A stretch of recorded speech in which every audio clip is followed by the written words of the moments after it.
اليوم إن شاء الله سنأخذكم في مجموعة من حلقات النقاش والمحاضرات المتنوعة في الموضوع الجامع لهذا المنتدى المرتبط بالفنون والهوية.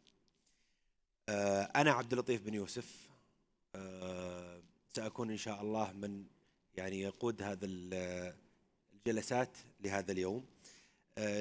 أول جلسة لدينا ستكون مرتبطة بمعالم أوطاننا، ببلادنا، كيف نعرفها من خلال رموزها ومن خلال الأشكال التي تعبر عنا وعن هويتنا.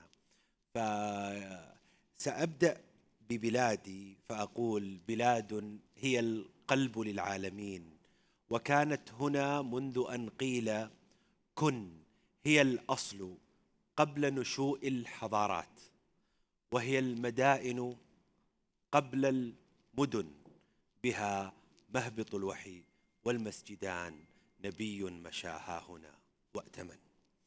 بعض المعالم تدلنا على هوية جامعة للبلد أو للمدينة، ولكن أحيانا لا ينبغي علينا أن نكتفي بالخاطر الأول، بل علينا أن نعيد الطرف كرة أخرى ونكون فهما جديدا لعناصر التصميم الحضري لما نعتبره أوطاننا.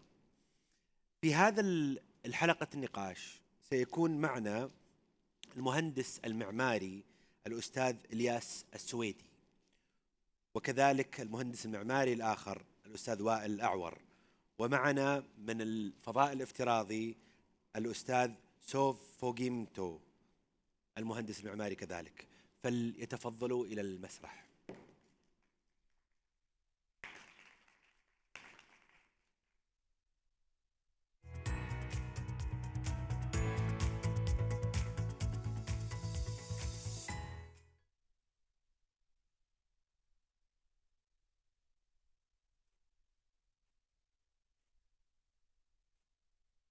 Hello, Sue. Hello, hi. Hi, how are you? I'm fine, thank you. Hello, everyone. We're extremely happy to be sharing this time with you, and extremely happy to be with Sue virtually and with Wael physically. To be discussing, our panel will be called A City in the Making. We will be discussing this panel, the future of cities, the current present state of cities and what makes it what it is, what makes each city very individual, and how really it touches on one's identity. So ever since the Greeks have introduced the concept of la cité, which basically builds on the three basic powers, political, military, and economic of a city, we have created as human beings the biggest and largest agglomeration in one geographical space, and which we believe it's the biggest infrastructure and megastructure that humanity has ever conceived. Here, we're gonna stress on that point, and we're really gonna look at that city as a timeless entity. And Sue, I'm gonna start with you and ask you my first question. If we look at cities as a timeless entity, what do you think has changed centuries ago up until today, and what components are we really maintaining and pushing forward? Wow, that's the very difficult fundamental question. You mean from 100 years ago? Okay, yeah, I think we can say basically city is a place for the people. So in that sense, it is the same in a sense. But I could imagine 100 years ago, the city was like a machine for the people's economical activities and something, not so much for the people as a human scale. And I imagine 100 years ago, the city was more for the artificial environment, filled with the artifacts and the lack of the nature. But now, or from now, we can create the city as like a forest in a sense. Of course, full of the trees as like a physical forest, But at the same time, it is like something between the natural forest and artificial forest. I mean, like artificial compositions, which is creating the human scales and making the people more comfortable and creating such a diversities of the spaces to allow many different types of the people could stay there and could have the communication between them. So that is the like the big changes, I think. I mean, yeah, it was like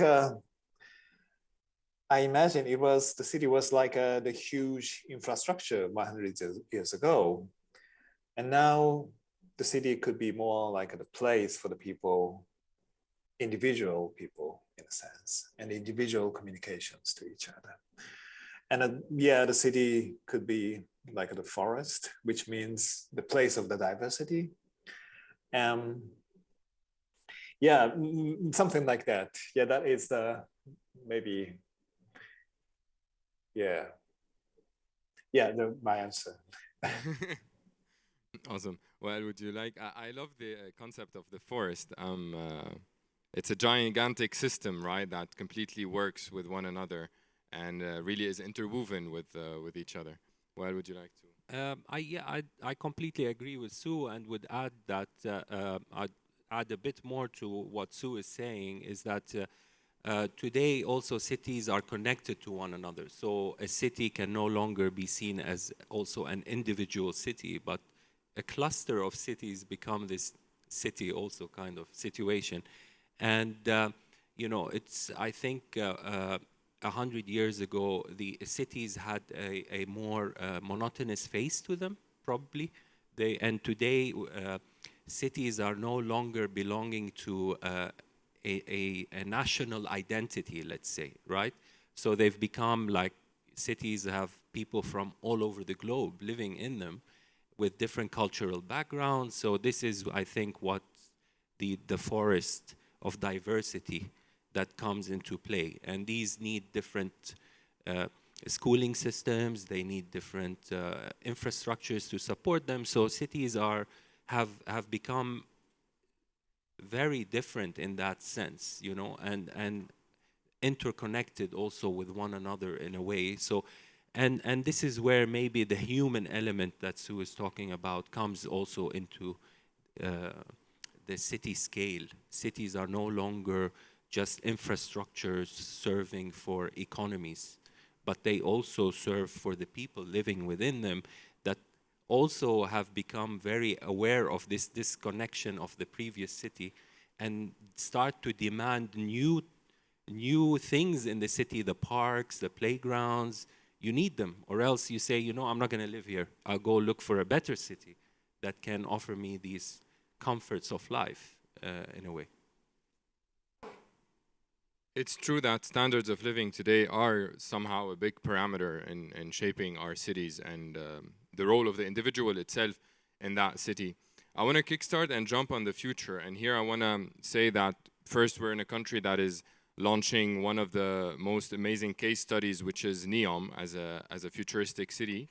But also we know that Wael is very familiar with and has been working on Al-Ula, which is also a case study on its own that we're going to discuss.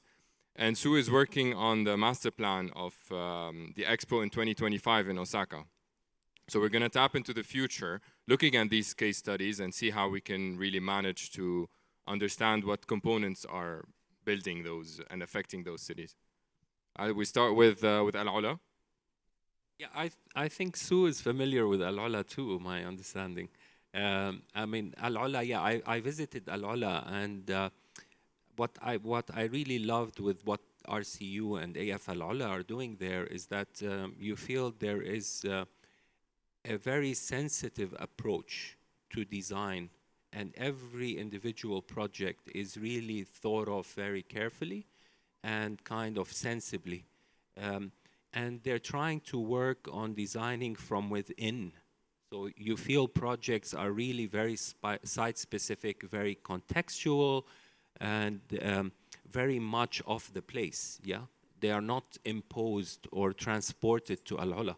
But what helps also is Al-Ula being an archaeologically listed site, UNESCO protected. So you can't go wrong there. You don't have that luxury of going wrong. So it's not a place for experimentation too much. You have to really be very cautious in your steps. And I think what I felt there is that there's really this beautiful sensibility that you don't feel in much of the newly developed cities, which I feel are mostly driven by economics, Excel sheets, and things that are not really design driven in that sense. That's what I can say briefly on Al Ula and what I feel is happening there. So from your side, what do you think about this approach, the inside-out approach, when we deal with a city as like a baby, like a very sensitive object? Wow, yeah, especially thinking about the future, I feel the city always like has its own historical background and climate background and cultural background. That is like a kind of the identity, even tiny things, or even it's not necessarily to be the really huge histories, but all of the city could have such kind of its own background and identity. And then it depends how we respect those like a context and backgrounds, and how we retranslate or interpret into those the context and the background and the histories into the future. Not just like how to say copy it, not just repeat it, but the kind of creative reinterpretation is always quite important, I think. And especially like, we ourselves, the size of the human beings is almost the same from a long time ago to the future, but the lifestyle and the mindset is always like a changing. And so it is always like exciting to see how we can adapt or how we can invent something new, but at the same time always linking to the old things and the historical things. And talking about the Expo master plan for the 2025 in Osaka, the difficulty was the plot was like the artificial island. So it is, in a sense, it has no context. Then I thought, no historical context, but when I visited there, it is just really flat land, nothing, but only the sky above is really like a dominant. It's really huge. Because there are no things, it's just like a flat land. Then I thought, even in such a situations, we can consider this sky as like the very basic context where or which people can, all of the people can look up, and all of the people from all over the world could consider this sky could be connected to their hometown in a sense, because the sky is always like covering the whole earth. So that was like my trial to reinterpret the context of no context land as like the starting point of the master plan. So I think that was like a really tough situations to create something on the man-made land, man-made islands, but still, even in such a tough situations, we can try to find out something unique and something could be shared by many people and could be like a strong identity of that. It's very interesting to look at the Osaka master plan, the no context site at all, and Al Ula on the other side, which is the purely opposite with a lot of context and it's only context. If we look at those two extremities, do you think, well, Al Ula can be a model to follow in each and every city that has a context? That has a context. I mean, this is the question. Again, each city has its own identity, has its own culture, its own people, its own food, its own, etc. So again, I don't think we can take one city, generalize it, and copy it or multiply it to other cities. I think you can learn about certain things within a city and maybe adapt it or reapply it or use it as a case study. But again, this notion of standardization and globalization, and I think this is where we need to re-question our old systems, yeah? The systems that we had in place, and start to look at new ones, because I think the old ones have failed us, you know. Today we're in an emergency situation on many fronts, yeah? Economic, climate, etc. And these are not just haphazardly popping up, yeah? There's, you know, they're a result of things that were in place in a way. So I would hate to see Al-Ula becoming, you know, a city that or replicated and copied, and that I think that would be that's not a good thing to do. And it has its own genuine history and its archaeology and, you know, its climate context. So it has to grow as a city from within with its own parameters. And I think this is where I think Al-Ula master plan is very sensitive in a way, you know. There's not really an imposed giant grid onto it like the modern cities, you know, where the architect came with a very good strong pencil and imposed a very strong grid on the city, and then, you know, these turn into homes and streets and apartments but is that land really, the line could be straight, or should it have been slightly curved? You know, there was no question. So I think this sensibility is the right way forward. I mean, it is the way that we need to develop the future, you know. And I would urge, you know, urge everyone to start re-questioning things. That's the thing, you know, you not taking things for granted. Even, you know, just ask a basic question: why, what, yourself. And based on those, start to re-approach any problem or any design situation. I'd like to cite Jean Nouvel here. I don't know if you're familiar with the project he's doing in Al-Ula. It's he's inhabiting a rock, creating an open-air museum, which really is the approach of the inside out, because he's really inhabiting the rock and then offering through an atrium the open sky museum, an open-air museum in the middle of Al-Ula. Wa'il mentioned an architect coming with a very strong and thick pencil, creating a master plan. And this is a little bit what's happening in Osaka or with the expo.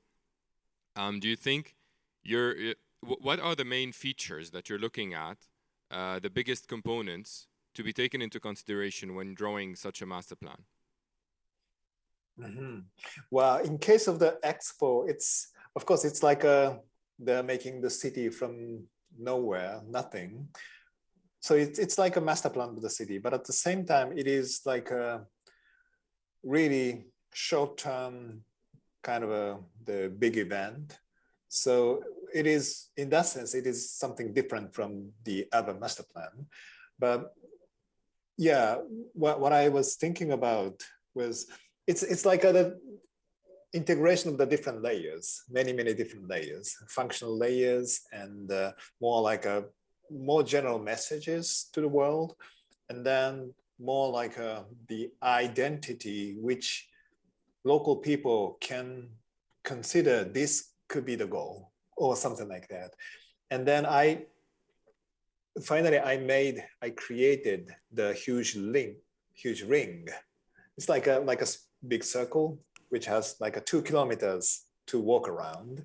So almost like a 650 meter diameter. So it's a huge ring, which is connecting which is like big roof to protect the visitors from the strong sunlight and rain. So it's like the main street to access to the pavilions. But it's not only this pathway, but we have the kind of a nice complexity of the walking pathway. But the reason why I draw such a big gesture was to make it as like a strong identity which people can always like consider this is it. Because yeah, I felt all the local people or people from all over the world, it's like a, how to say, a strong focus point in a sense. So it is more like a, and that is one reason to make the big things. Then as like the experiential point of view, I thought about this big roof, big ring is framing the sky, which is like the sky, which I thought should be the strong identity of this place. Make a framing the sky as like a one object, not object, but one sky in a sense, which people can feel this is the sky. It's not like a leftover of the scenery, but the sky as like a strong object, and sky as like an identity. But anyway, I think the things that I was wondering, so what I was thinking was those kind of the large development to make a city or to make a huge master plan. The problem or the big question was how we can integrate the different scales more like interactively relating to each other to create the whole ecosystem as a whole, not only making the big gesture, but adding the different scales, middle scales, smaller scales, and tiny scales as like in an organic way, in a sense. For example, I have an office in Tokyo and Paris, and especially the city of Paris has like an amazing harmony of those kind of different scales. Some part, it has like a really long one straight axis from the Musée Louvre to the La Défense. It's like several kilometers, one axis. So those kind of hugeness is one part of this city of Paris. But at the same time, they have many tiny winding street and then many small tables and the chairs and the cafes on each different corners. So those tiny scales are also part of the city. And then different scales between those huge scales and the small scales. The amazing things is all the different scales are amazingly nicely harmonized to each other, leaning to each other to create the unity or organic harmony as a whole. So yeah, sometimes if we, as a designer or as an architect, like to make the master plan, then big gesture is much too strong, and then we forget about those kind of the organic harmony, organic integrations.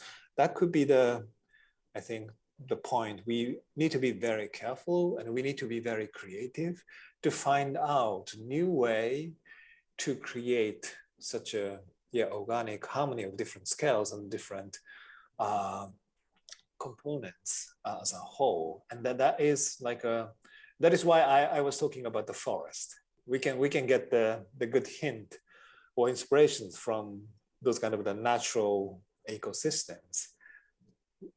Yes, the forest has those kind of the diversities and the natural harmony of the different scales. That's the things I had a difficulty to create those kind of the master plan of the expo.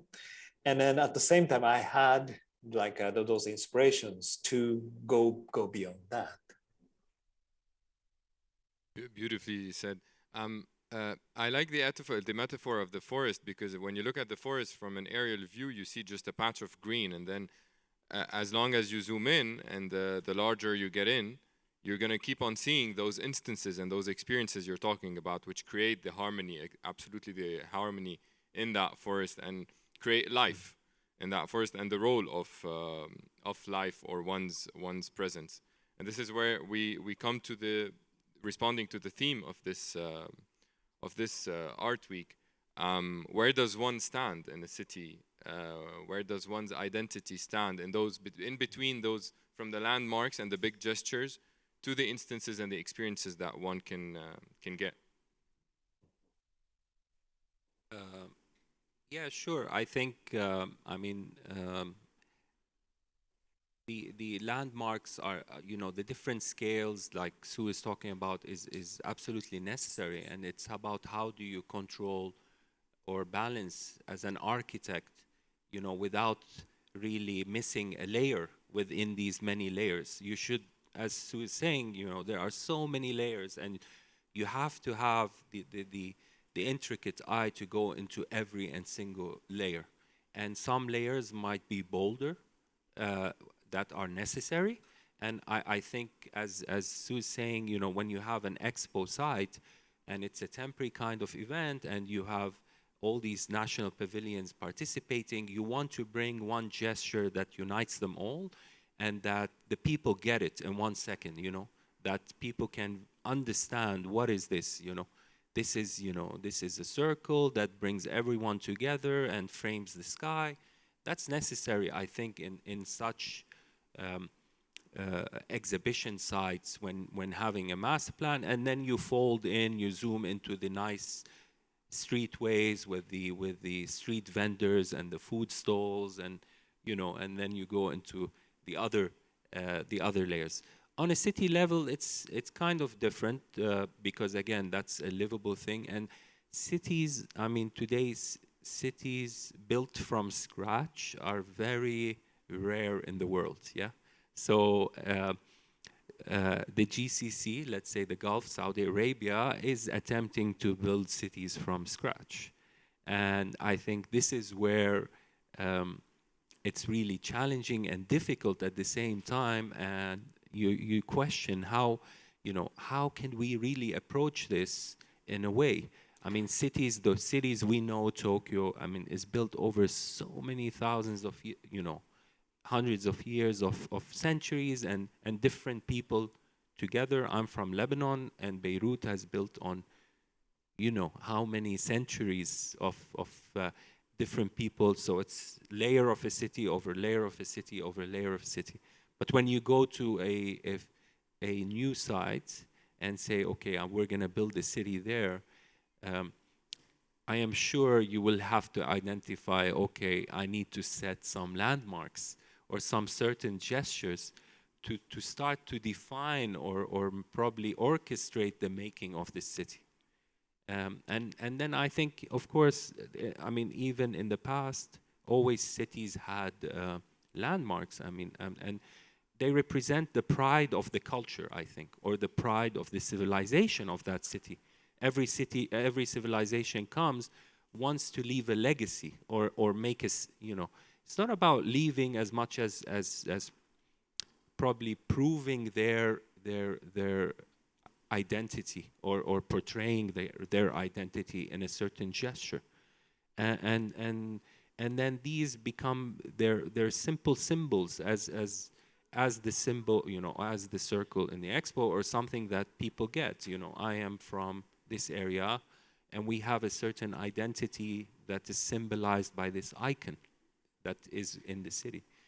I hope I'm making sense. Yeah, absolutely. So would you like to add anything to what Wael is saying?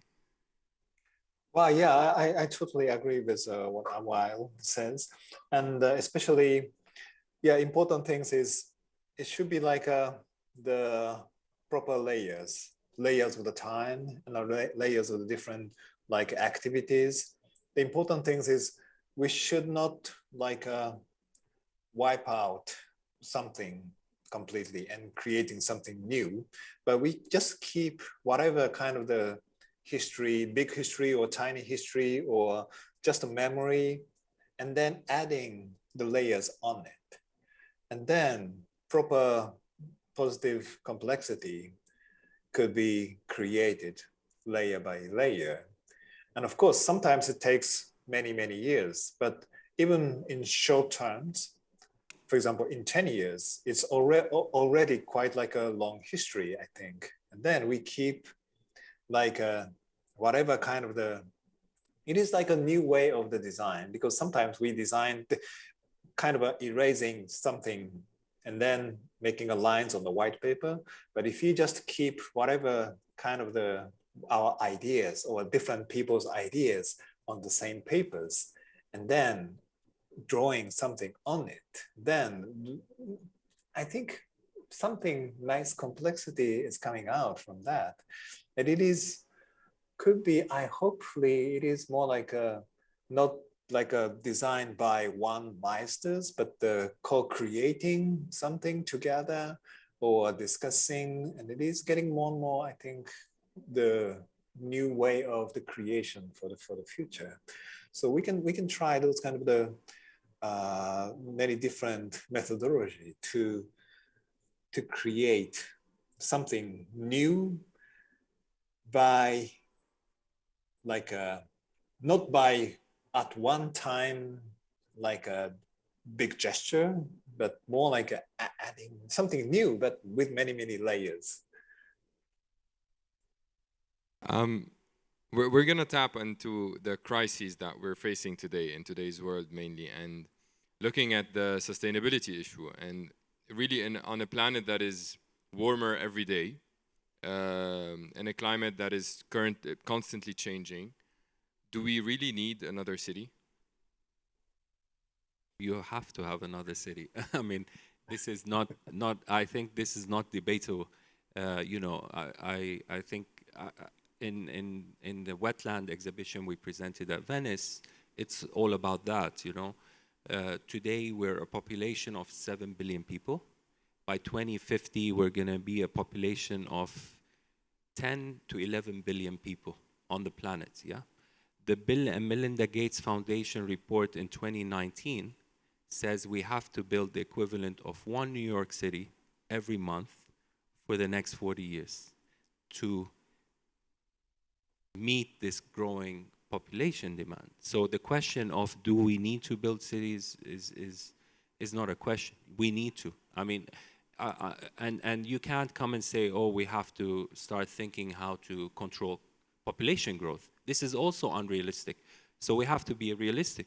Today, you know, with the technology we have in our hands, with the advancement in medicine, with etc., I mean, we as humans have learned how to farm and genetically modify the farming industry to allow us to grow in this exponentially crazy growth, and then has advanced medicine to a way where, you know, we're kind of immune to any and we can fight off any kind of course we're living a pandemic, but still, I mean, more or less, you know, it's not like the past. Medicine has become tremendously advanced in that way. So cities need to be built, but the question is, how do we build these cities and at whose expense? Today we are building the cities at the expense of planet Earth and our homes. Yeah, we have a climate crisis, and we as architects are very responsible in this crisis. We can't say no, because Portland cement alone is responsible for 8% of global CO2 emission. Portland cement alone. So if we compare cement to any country, to the countries, CO2 emitting countries, it will be third in the world after China and the USA. So cement, and I mean, it's insane. The ratio of production to the ratio of emission is also 1-to-1, meaning that to produce 1 ton of cement, you emit 1 ton of CO2, which you need 1 year for 40 years to absorb that amount. And any engineer would know 1 ton of cement builds nothing. So almost nothing, yeah? So how are we gonna build our future cities? Using the same material? Today we consume 30 trillion tons of cement yearly. It's projected by 2060 we'll consume 60 trillion tons of cement. It's the second most consumed material on the planet after water. So we as human beings, you know, after drinking water, we consume cement as the second thing on the planet. It's insane. And this material is responsible for 8% of global CO2 emission. So how do we build our future cities? That's the question, I think, today that needs to be put on the table and really addressed, and we need to find solutions. It's not like, do we have a choice? We don't have a choice. We need to find a solution. Otherwise, it's impossible, because climate change is real. It's no longer a myth. You know, maybe 10, 15 years ago, you still had people fighting climate change and saying this is a myth and the world will balance itself, etc., coming up with counter theories. But these counter theories today are no longer valid, right? No one's going to believe them. We can see it with our own eyes. You don't need anyone to tell you. So sustainability now today, I think, should be at the key agenda of every architect and every city planner and every engineer. Otherwise, you know, how do we, I mean, this is home. This planet is home. We can't afford building rockets to go out into outer space. Already some have started. I mean, they can afford it. They'll probably escape the whole, the whole disaster. But, you know, we really need to address this. So what is your take on that? And I'd like to add to this question also, Wael talked about every city planner, urban planner, architect, but also when it comes to the city user, does he have a role to play in that, in understanding and also being part of that forest that can become sustainable? Yeah, basically, I totally agree with the Wael's discussion. So the question is how to make the city, and also how or what kind of a urban environment we create. I mean, if we just make the same city as before, only changing the materials, that is not enough. Using, for example, timber completely, no cement, but if it is same like a shape, same spaces, same way to design the whole city, that is, I think, not enough. I think important things is how to make the city and how we can encourage people by urban designing or by architecture design, encourage people to live sustainable life in a positive way. I mean, how we can design our living environment for people who can enjoy this kind of a sustainable life positively.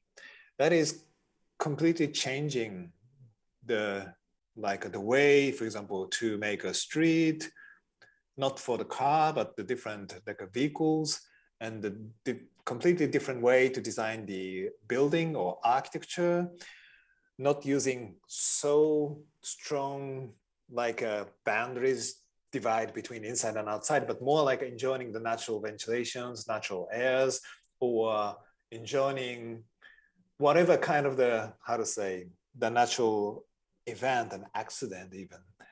So this is, I think, also very important. So the first step, different material, technically different way to make it. But the another step is what kind of environment?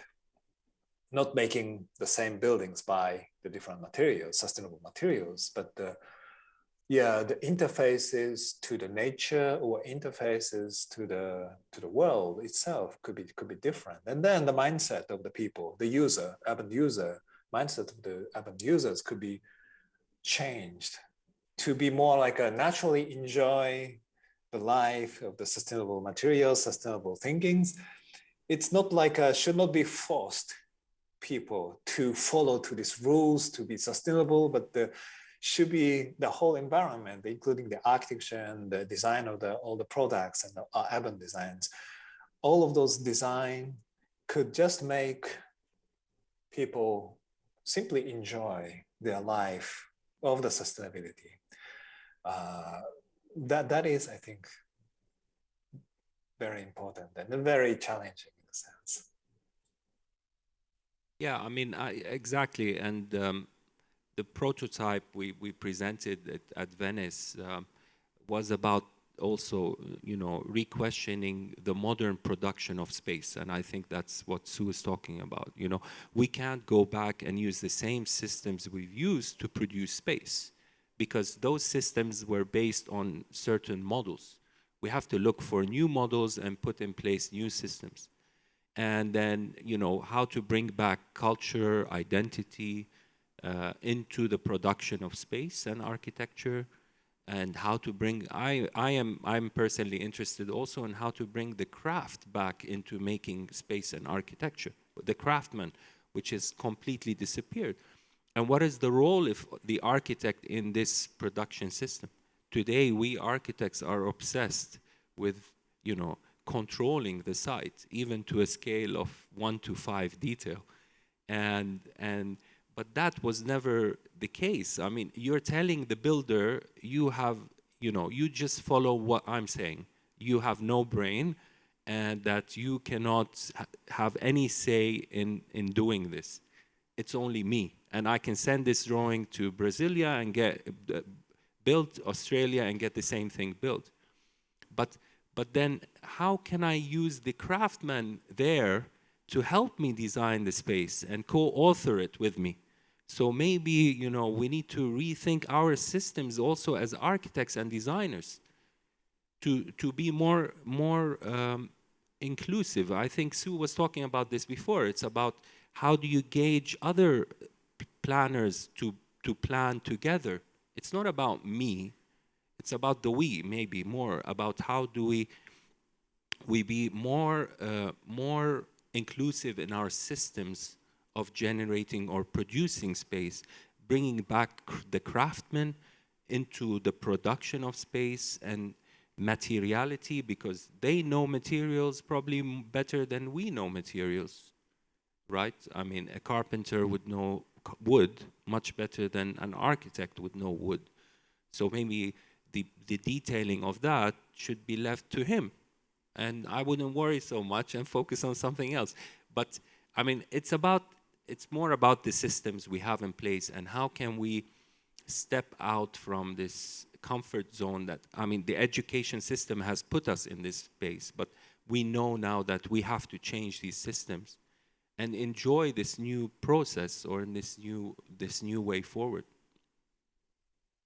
Going back and ending with the metaphor of a forest, the forest is not created by some sort of a painter from the outside, but it is actually the result and the outcome of small systems that are engaging on a daily basis and creating life on a daily basis and basically communicating with one another and creating this circle of life that is a forest. And I think this is what you guys are touching on, and the model that we should basically follow and look towards and for our future cities.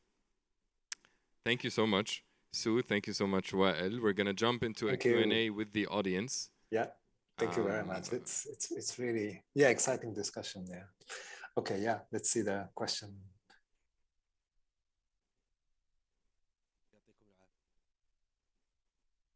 إذا تسمحون نبدأ إحنا نعطي Q&A للجمهور. فأول شيء شكرا جزيلا إلياس ووائل ومستر سو، كان حديثا رائعا. أود أن أنبه أن لدينا ترجمة من العربية الإنجليزية ومن الإنجليزية العربية. Just want to يعني mention that we have translation from Arabic to English and vice versa. You can use the headphones and the chairs. طيب بنسوي زي تمرين معين بطرح استفتاءات لكم عن المحاضرة اللي قدموها الزملاء هنا. فإذا كان ممكن تحطون الأسئلة. طيب إذا هدمنا معلما ما إلى أي مدى ستتأثر هوية المدينة؟ استفتاء من 1 ل 10. 10 معناها أنها هي ستتأثر بشكل كبير، 1 لن تتأثر. تقدرون تستخدمون الكيو ار كود اللي عندكم موجود.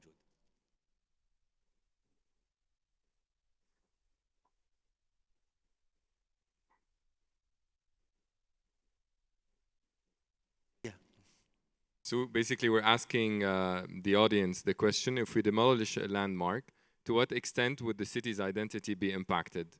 And we're seeing the results online now. We have a majority of 10.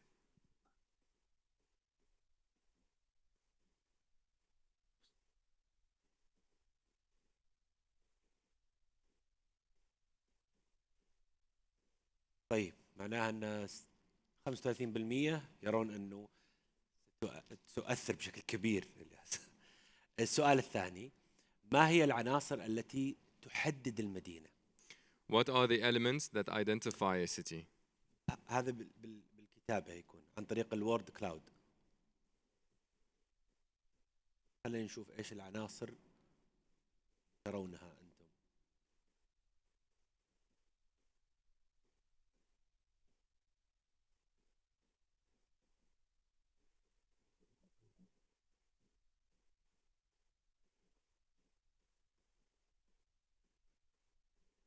So can you see our screen?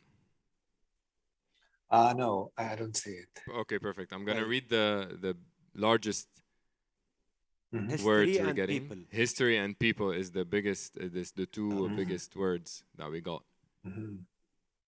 طيب إلياس، خلصنا التمرين حقنا. الآن أترك لك المساحة للنقاش مع الجمهور إذا في أحد يريد أن يسأل ضيوفك، ولديكم 10 دقائق. تفضل. So now we're going to switch back to, thank you guys for interacting and engaging with our questions. Now if you have any questions that you would like to ask Sue or Wael.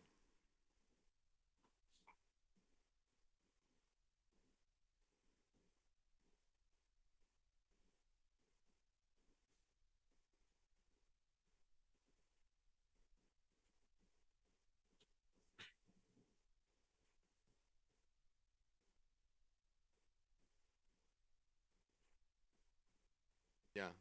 We have a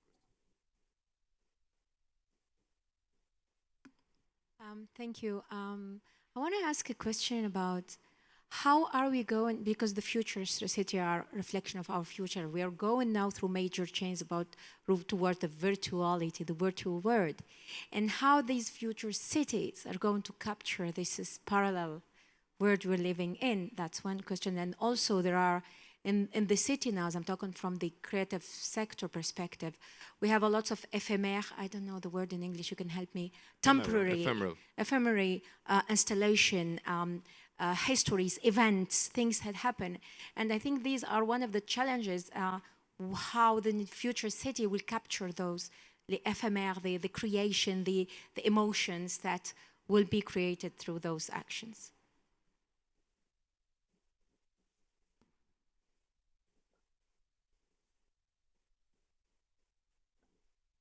Well, while you think about your answers, I just want to invite you tomorrow to a panel that is happening at 7:40, I guess. It's the last one tomorrow. It's about virtual worlds and virtual reality and the role of shaping our identities. Perfect.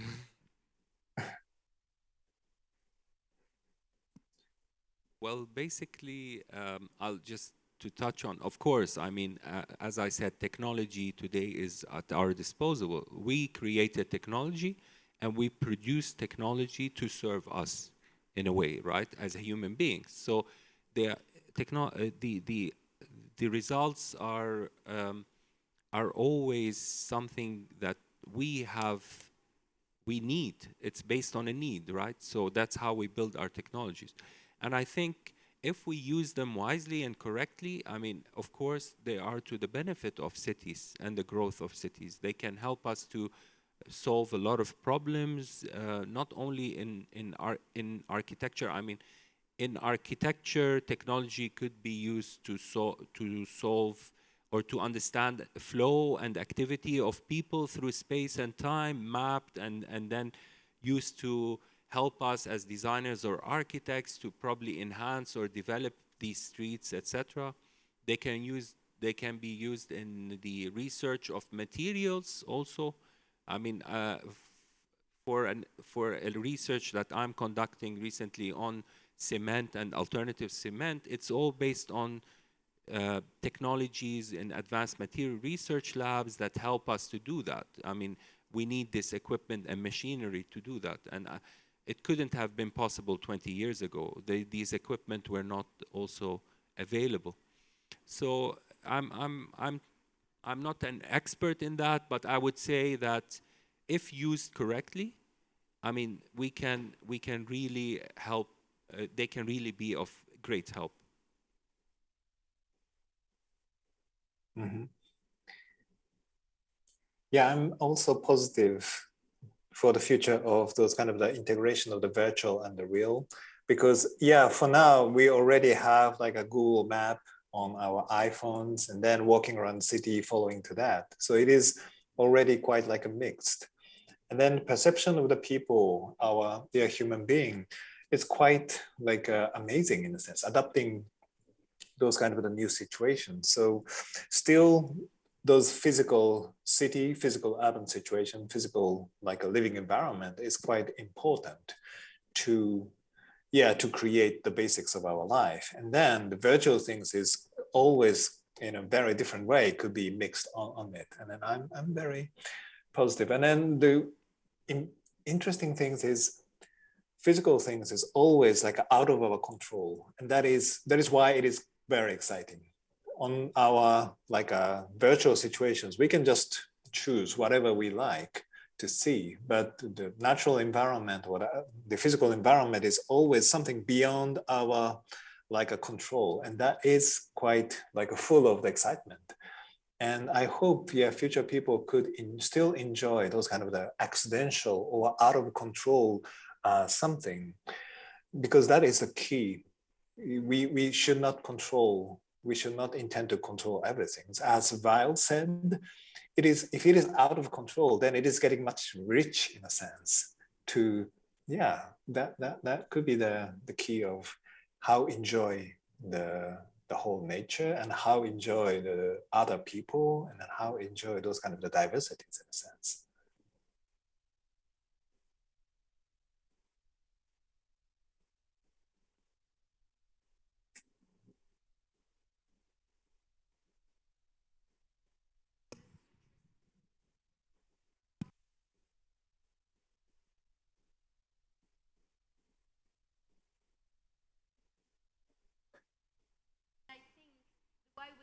The future city, we need to be prepared so that to take people out and come back to the real life.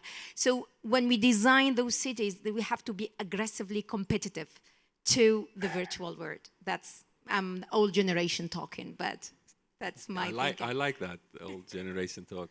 It's very interesting, and I've always thought about the virtual and the real world. And I don't think it's this or that. I think it's both at the same time, and we're living in both at the same time, and we're gonna keep on doing that. So it's not like we're gonna disconnect and completely become virtual. We have to come back and breathe and eat, right? The gentleman had a question.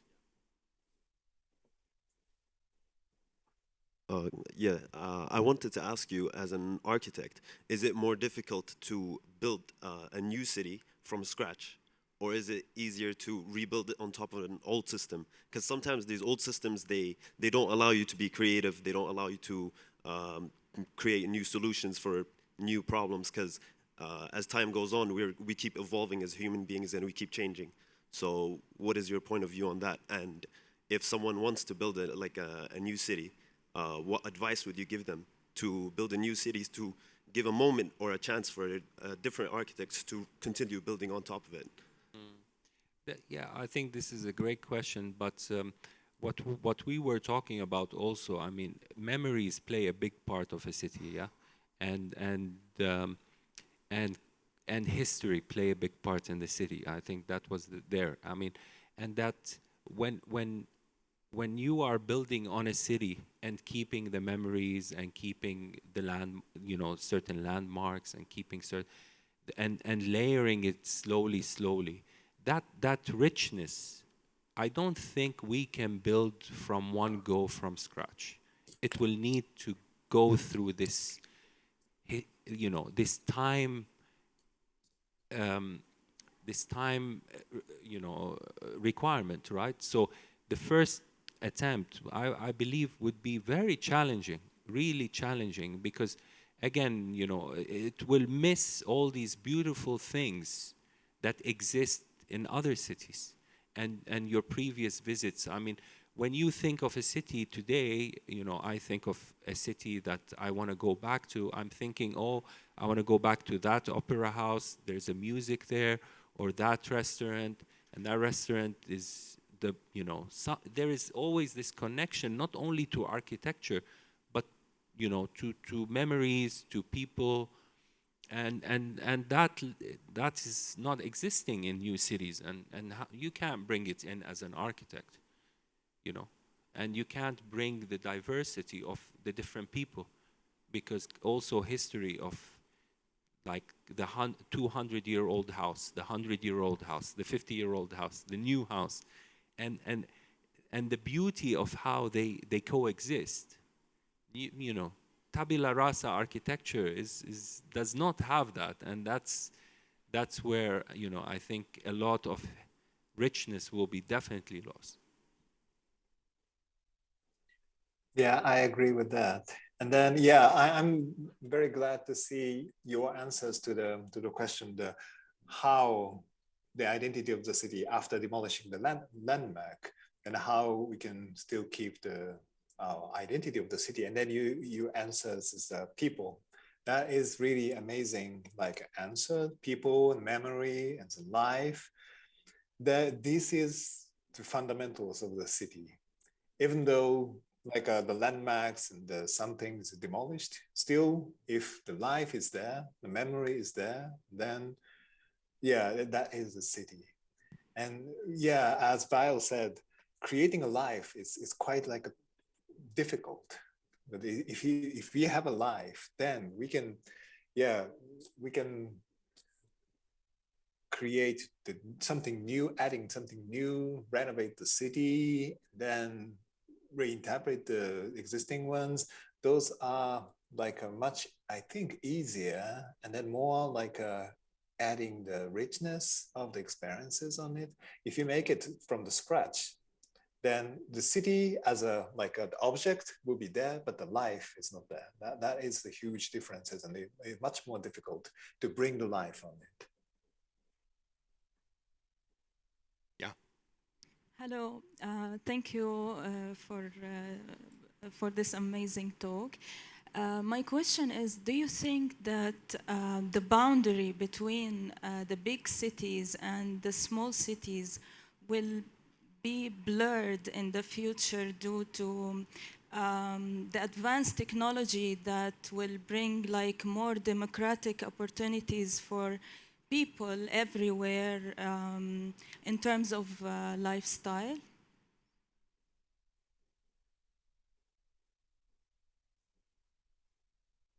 Yeah. Sue, wanna go first? Yeah, that is, I think, very interesting question. We can answer from the two different directions, probably. From the large city point of view, for example, the Tokyo city is like that large city, but at the same time, I feel it is like the groups of the small villages together. So even the huge city could have such kind of the villageness, the neighborhood, and then the good quality of the human life on it. And then from the small city point of view, even if you are living in the small city, yeah, according to your discussion, by the technology or by those kind of the online connections, we can experience the large city experiences. That is, I don't know. But wow, that's very interesting discussion. And then maybe we can say, we couldn't say the large city life is better than the small city's life. Sometimes the small city's life is much, much richer than the large city's life. So probably we can consider like it's not like making the small city life similar to the large city. It's not like that directions, but make the life in the small city much more unique, and then linking to this like a historical background, cultural background, or several different identities behind it. And then the uniqueness of this small city's life is much, much like richer than the large city. Sometimes you can go to the large city, but you feel, ideally, you feel living in this small city is really wonderful. If every different small city or middle city or large city could make those kind of the richness of the identities of its own, then that might be the wonderful things, I believe. Do we have time for one more question? That's it? already خلصنا 5 دقائق Okay, perfect. Again, Sue, thank you so much for being with us today. Thank you very Sue. much. It's Great really seeing you, enjoyed Sue. this Thank you. discussion. Thank you. Thank you, and congratulations for the Venice. Yeah, Thank you. It was wonderful. Thank you. Hope to see you again very soon. Hope so. Thank you. Thank Bye-bye. you. Thank you. Well, thank you a lot also for your contribution. Thank you guys for your attendance. شكرا لكم جميعا. يعني أنا ما كان ودي أني أكون الذي يقطع هذا الحديث الرائع، وحاولت أني أدفها إلى أقصى وقت يعني خارج وقت المحاضرة. شاكر لكم جميعا. إلياس شكرا على الإدارة الرائعة.